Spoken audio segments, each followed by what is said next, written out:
Hello viewers, this is doctor Wahid Baig from Jaipur India. आइए आज बात करते हैं एक और यूनानी हर्बल मेडिसिन के बारे में, हुम्मास। इनफैक्ट तुख्म हुम्मास, हुम्मास के बीज। ये हुम्मास के पौधे के बीज होते हैं। इनका रंग लाल कुछ कालापन लिए होता है, यानी सुर्ख स्याही माइल होता है।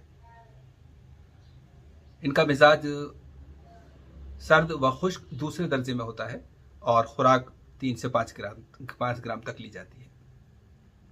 हुम्मास, जिनको अक्सर चौका या तुरशा कह दिया जाता है, लेकिन ये सही नहीं है। चौका जिसको कहते हैं या तुरशा जिसको कहते हैं, वो एक अलग बूटी है। हाँ, वो इसी के किस्म की बूटी है। इनफैक्ट बुक्स में 4-5 किस्म के हुम्मास का जिक्र मिलता है, जिसमें से 2 को हम जानते हैं, बाकी का जिक्र होता है लेकिन देखा नहीं। तो ये चौका या तुरशा, जिसको कि एक मिसाल है खट्टेपन के लिए कि ये तो बिल्कुल तुरश जैसा खट्टा है। नाम ही तुरशा इसका इसलिए है कि वो तुरश यानी खट्टा खट्टा होता है। उसके पत्ते बहुत खट्टे होते हैं, मोटे होते हैं। सब्जी बनाई जाती है, आमतौर से सब्जियों में खटाई के लिए डाला जाता है अक्सर। तो चौका तुरशा एक अलग है और जो हुम्मास हम कह रहे हैं वो अलग है। ये हुम्मास के पौधे के बीज हैं। हम फिलहाल हुम्मास के बीज के पौधे के बीज की बात कर रहे हैं। ये बहुत सारे सफरावी या कहें कि गर्म बीमारियों में फ़ायदा करता है। चाहे गर्मी की वजह से प्यास लग रही हो, तब भी मुंह में रख के चबा लिया जाए तो प्यास को फ़ायदा होता है, या पानी में घोलकर पी ली जाए तो फ़ायदा होता है। चाहे जॉइंटिस हो, सफरावी मर्ज पी लिया, उसमें फ़ायदा करता है।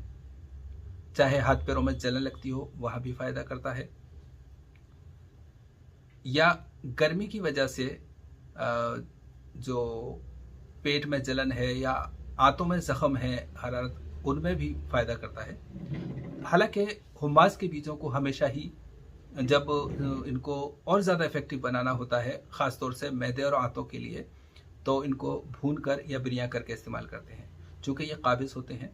तो जब सफरावी दस्त होते हैं, जो कि पीले पीले दस्त होते हैं, पतले पतले जलन वाले दस्त होते हैं, उन दस्तों में हुम्मास के बीज 5-5 ग्राम दिन में 2 बार भून करके खाना बहुत फ़ायदा देता है। हुम्मास को बिना भुने भी खाते हैं, जैसे प्यास लग रही है या पी लिया है तब हम कच्चे ही खाते हैं। और जब दस्त रोकने के लिए इस्तेमाल करते हैं तो इनको भून करके हल्का सा भून लेते हैं, तो ये और ज़्यादा इफेक्टिव हो जाते हैं। इस तरह से इनको इस्तेमाल करते हैं। हुम्मास के बीज सफरावी मर्ज में, जैसा कि हमने बताया, फ़ायदेमंद है। इसीलिए ये उल्टी या उबकाई या जी मत लाना या क़ै होना यानी नौशिया और वोमिटिंग में फ़ायदा करता है, जो कि सफरा की वजह से हो, गर्मी की वजह से हो। इसी तरह से इसका एक खास फायदा और है कि गर्मी की वजह से जो हाथ फटते हैं या पैर की एड़ियां फटती हैं, उसमें भी इसका खाना बहुत फायदा देता है।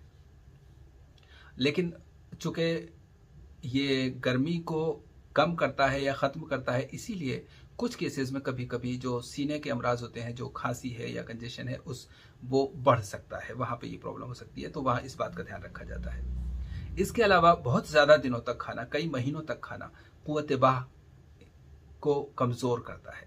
चूँकि कुव्वत बाह का ताल्लुक गर्मी से है, हरारत से है, और ये हरारत को कम करता है, तो जाहिर सी बात है इरेक्शन में थोड़ी सी कमी आ सकती है कुछ केसेस में। तो इस बात को भी मद्देनज़र रखा जाता है। तो डियर व्यूअर्स, एक बार हम हुम्मास के बीज देखेंगे और उसके बाद बात करेंगे। तो आइए देखते हैं तुख्म हुम्मास। ये लीजिए व्यूअर्स, हुम्मास, इनफैक्ट तुख्म हुम्मास, हुम्मास के बीज। ये थोड़े सुर्ख स्याही माइल होते हैं, यानी कि लाल और काले रंग को जब मिला देते हैं तो जो रंग आता है वैसा होता है ये हुम्मास रूमेक्स वेसिकेरियस।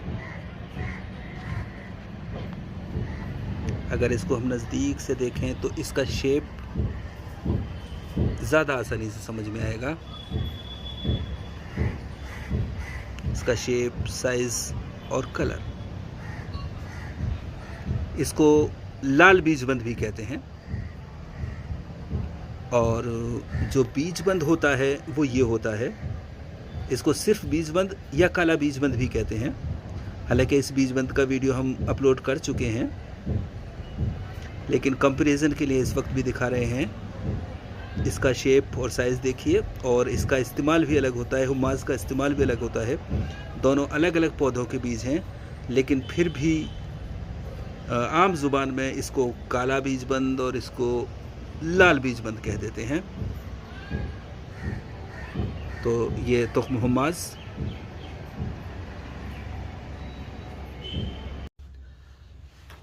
तो डियर व्यूअर्स, अभी आपने देखा तुख्म हुम्मास और एक कंपैरिजन बीजबंद के साथ।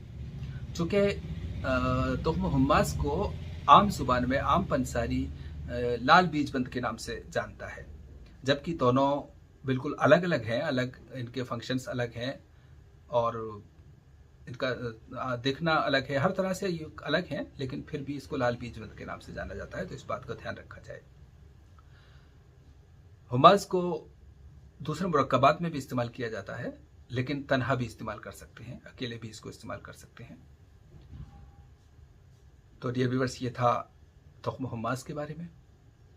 अल्लाह हाफिज़।